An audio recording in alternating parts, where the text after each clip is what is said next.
Classic Hardcore is already World of Warcraft's hardest game mode. It forces you to battle the hazardous 100+ hour journey of reaching level 60 with the chance of losing it all with a singular death. On top of that, some players limit themselves even more by not trading other players, not interacting with the auction house, and in some cases, not even grouping with others. A completely solo experience, where all your available resources are gathered by you and you alone. And if you were to die at any point, it's back to square one. Last year, I attempted this already messed up challenge, but with an additional restriction. I was a mage that could only use spells from the arcane school of magic. No fire, no frost. All the things that make mages extremely overpowered when leveling, Frost Nova, Blizzard, Flame Strike, and more were all not allowed. To deal damage, I had to rely on either Arcane Explosion or Arcane Missiles. But even in this, with everything stacked against me, I managed to reach level 60 without dying a single time, successfully completing the challenge. So, is the game just too easy? No matter how many things I stack on top of each other, there is never any satisfaction at the end of it, just a need for more, and more. But isn't this just life? Aren't we all just running around in circles chasing the next big thing, hoping and praying that the next goal we set will show? Well, there was one thing that really piqued my interest when playing the Arcane Mage. You see, Arcane Missiles is a spell unlocked at level 8, which meant the only thing we had access to was melee. What if instead of having access to only one school of spells, I had access to no damaging spells whatsoever? What if my only way of killing enemies as a mage was by using melee, not only to level 8, but all the way to level 60? Doesn't this sound extremely miserable? Yeah. Am I going to do it?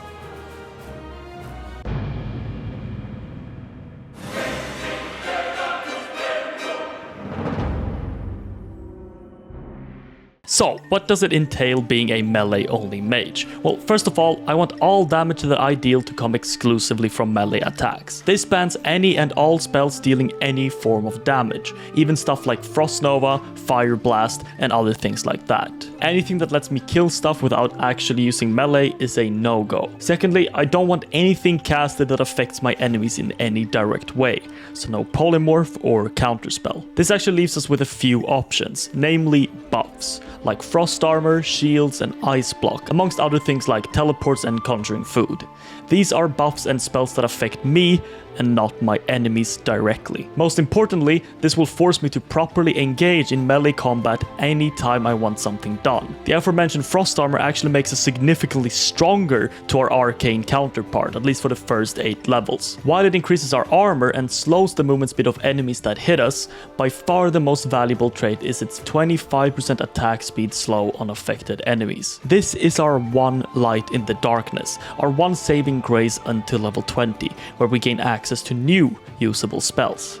Our only form of damage is auto-attacking, which turns combat into somewhat resembling that of RuneScape, where all we can do is click, sit back, and pray that our DPS is higher than that of the enemies. This is why a buff that essentially reduces enemy damage done by 25% is extremely crucial. Another variable of utmost importance is our weapon. It's incredibly difficult to find any cloth gear with stats like strength or attack power, so our DPS ultimately comes down to the weapon itself. As a mage, we have access to one-handed swords and daggers, but with one-handers being significantly weaker than the two-handed counterpart, our only real weapon of choice is a staff. Our success in this challenge will largely come down to whether or not we can stay on top of our weapon upgrades. After spending 1 hour gathering enough coin for one such upgrade, we traveled to Karanos to purchase a walking stick, which comes with a humble 3 times the damage done. Then it was already time to ditch Dun Moreau. Because we are so astoundingly weak, rotating zones to stay on top of levels will play a huge role in this challenge. Being ahead of our enemy in levels has multiple advantages. 1, armor damage reduction is based on the attacker's level, so the higher we are, the more damage we deal to the enemies. 2, weapon skill is less of a factor, which gives us an easier time to hit. And 3, their health is generally lower than that of higher levels, of course. To show the obscene amount of time it takes to deal with a single enemy, even at a lower level, I'm going to try to fit this entire ad section into a single kill. Did you know that I spent 2 years developing a game with my friend? It's a survivors type game for the phone or tablet where we really tried focusing on a concise experience with depth and replayability, and I think we managed to do just that. There are 30 spells in the game, each with a legendary variant, plus different traits and elements you can combine with synergies and set bonuses for insane effects. And it's free. Please try it. And just like that, one level 4 kobold down, possibly hundreds to go. After aiding the denizens of Northshire Abbey, we attempted the bold act of fighting a single kobold tunneler. And when that proved too risky, it was instead time to finish off our own starting zone to secure level 7. In similar fashion, I quickly abandoned Dunmorrow once again to journey across the world to the land of the elves. On my way, I picked up mining, and you wouldn't believe it, blacksmithing. The idea was to craft a few weight stones before ultimately abandoning the art of smithing in favor of, you guessed it, engineering. But the present is now, and my trip to the tree was uneventful. While my reason for being here was previously stated, I do actually have an ulterior motive coming to Teldrassil, and that is in search of a brand new weapon. A quick glance through the available staves in World of Warcraft quickly informs us that the first attainable uncommon staff is actually in Teldrassil from a quest called the Relics of Awakening, which can be accessed as early as level 4. Do not be fooled by the misleading requirements, as the actual quest itself is one of the harder starting zone adventures in the game, especially for a gnome such as ourselves. To prepare, I trekked to Shadowglen and secured level 8. By this time, I would have acquired arcane missiles and finally started my challenge, but that is not our current prerogative, nor will it ever be. Now, with all 3 Alliance starting zones finished, it was finally time to attempt questing in the grown-up world. Perhaps I had stressed a bit too much because the next levels flew by in a flash, and at level 9 I attempted to make my way into the Barrow Den to chase our coveted staff. But I very quickly decided against it. Killing even one enemy was a task for me, and we would have to battle our way through masses of Furbolg in a snaking underground dungeon with patrols and respawns left, right and center.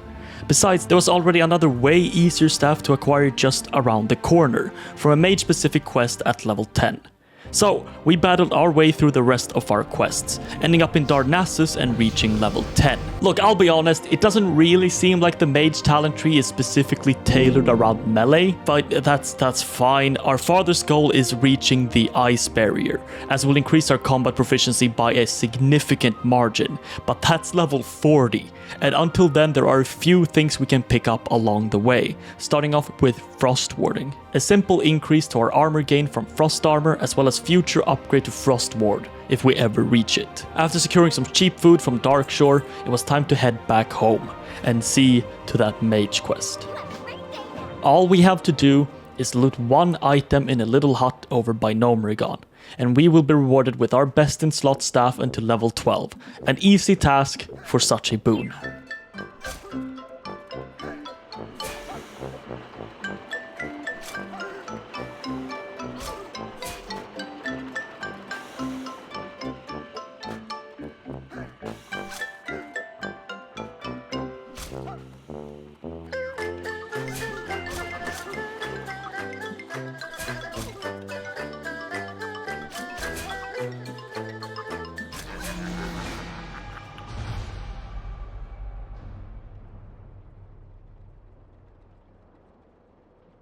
Okay, I'd rather not dwell on this because the more I look back at it, the worse it gets.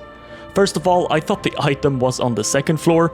I thought there would be no enemy on the second floor. I didn't think to bring any potions to help me live. In panic, I tried to run instead of resetting on the elevator, and I got dazed running away. But hey, look, it's no problem. I was only level 10, which only took me a total of 5 hours. Anyways, time to go again.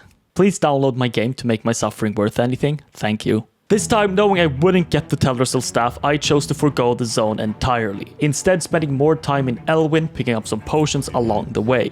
I also completely skipped blacksmithing this time around because it was a total fluke, opting instead to instantly get engineering. Engineering is, as most of you know, by far the most versatile and useful profession in World of Warcraft for many expansions, but especially in Classic, and especially for somebody like me. Dynamite and bombs will significantly boost my DPS, work on multiple targets, and also are a way for me to pull at range. The latter is something which might be overlooked, but being able to pull enemies from far away is not something I'm normally able to do, and might be crucial. But hey, aren't bombs basically spells? Well, no. Even having access to one damaging spell can almost completely nullify the challenge, because I could kite endlessly. But explosives have a whole minute cooldown, and require constant upkeep and resources that I have to gather myself, considering I am solo self-found. So I am deeming it a Fair trade. With all the extra preparation, we once again set off to our last eternal resting place. This time, the plan was a bit more refined. Stay on the elevator to reset aggro, kill the gnome up top because I still thought the item was there, realize it wasn't, eat up and kill the guy downstairs who runs out, subsequently aggroing 3 extra gnomes while my potion was on cooldown. Run back inside while half health to prevent all enemies from respawning, once again reset on the elevator, and then finally grab the item. And just like that, we have a new staff for the next 2 levels. After a while of taking our new weapon for a ride, it was eventually time to visit our cross-continental friends once again, because we happened to not quite be ready to leave the starting zones just yet. Of course, Teldrassil was a literal walk in the park, and upon hitting level 12, we made a small trip to Darkshore and secured our new Biz staff from a very easy run back and forth quest.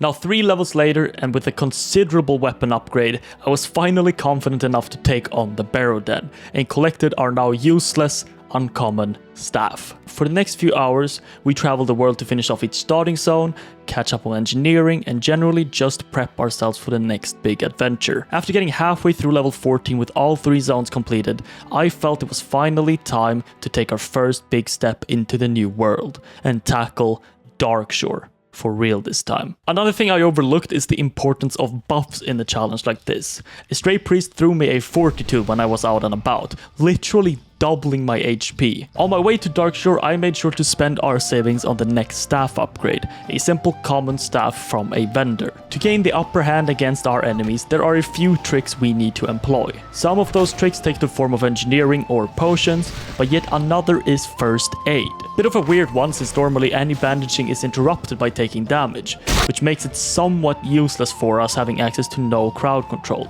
Or so you may think. The talent Frostbite gives our chill effects a 15% chance to freeze our enemies in place, rooting them for 5 seconds.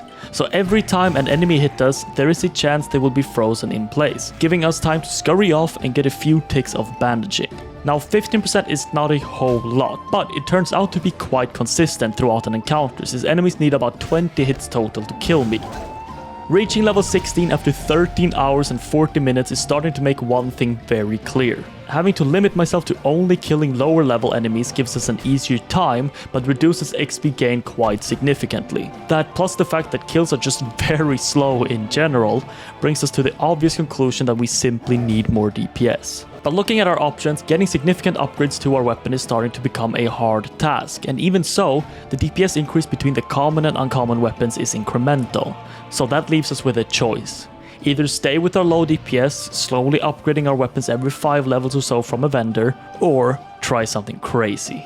The Staff of Westfall is a rare quality staff attained by bringing the head of Van Cleef to Grand Stout Mantle in Westfall. The DPS increase this would bring is insane, a whole 33% higher than the respective common quality item for the same level. Okay, so all we have to do is clear the dead mines once. Who the hell would bring a melee-only mage to a dungeon? I do not know. But it is a problem we have to solve one way or another, either by threatening to disband my Cataclysm guild in the absence of aid, or by simply begging to any random soul on the roads of Westfall to bring me with. Of course, I'm still following the SSF rules of dungeoneering, which means I can only do each one a single time, and my group members have to be within the correct level range, so blatant boosting is out of the equation. Alas, that is for future melee wizard to worry about. For now, I have my eyes set on a few pieces of gear. Currently, intellect is quite useless for us because, well, we don't cast any spells, but stamina. Stamina is an insanely good stat since it doesn't only increase our chances of survival, it also directly correlates to what enemies we're capable of fighting. One such item comes from the Silver Stream Mine, where after the simple task of collecting 4 pieces of miner's gear, we are awarded with a stunning 4 stamina. Level 18 was not turning out to be a quick level. To prepare for my eventual Deadmines run, I made sure to finish up all the prerequisite quests, and swimmingly so until it was time to escort the Defias traitor, a fellow who might be the biggest idiot this side of the kingdoms. Instead of taking any other path rather than the main road through Moonbrook, my man insists on the least inconspicuous path in existence. After promptly failing the quest twice, I thought it best to come back at a later date, perhaps with a few more levels under my belt. Evidently, that was not going to be quick. as we were approaching the 3-hour mark to reach level 19. Even these enemies that are 4 to 5 levels beneath us put up a considerable fight. Casters are even scarier because they do not get affected by our frost armor. So to handle them we have to use strategies that once again just add more and more time onto the grind. Eventually we did reach level 19, and with our new improved stats we promptly went and failed the escort quest a third time for good measure, before heading over to Loch Modan to finish up the scraps we left behind. Level 19 is probably the most difficult so far on this grind, and most likely for the foreseeable future. Upon hitting our next level, we'll be granted a plethora of tools to deal with more challenging enemies, and a spell that actually lets us utilize mana. But for now, we are left with only the bottom of the barrel quests, fighting enemies far below our level that even still are challenging to beat. Halfway through the level, and 2 hours into the grind, I once again relocated to Darkshore where I stayed for another hour. After a bunch of traveling, some quests turned in, and 24 hours played, I hit level 20 on my melee-only mage. And this level is absolutely stacked. Blink, Evocation, Fire Ward to help us against casters, but most importantly, Mana Shield. This spell effectively doubles my total health against physical damage, which completely opens up our game to higher leveled enemies and will hopefully speed up our process a lot. But before we could be satisfied, there was one last thing to take care of.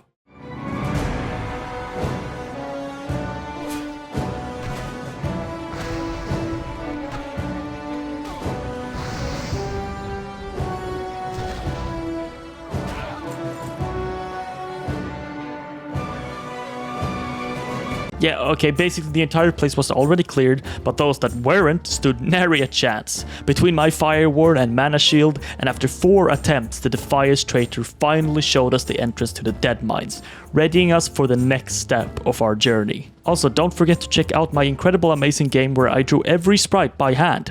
See ya!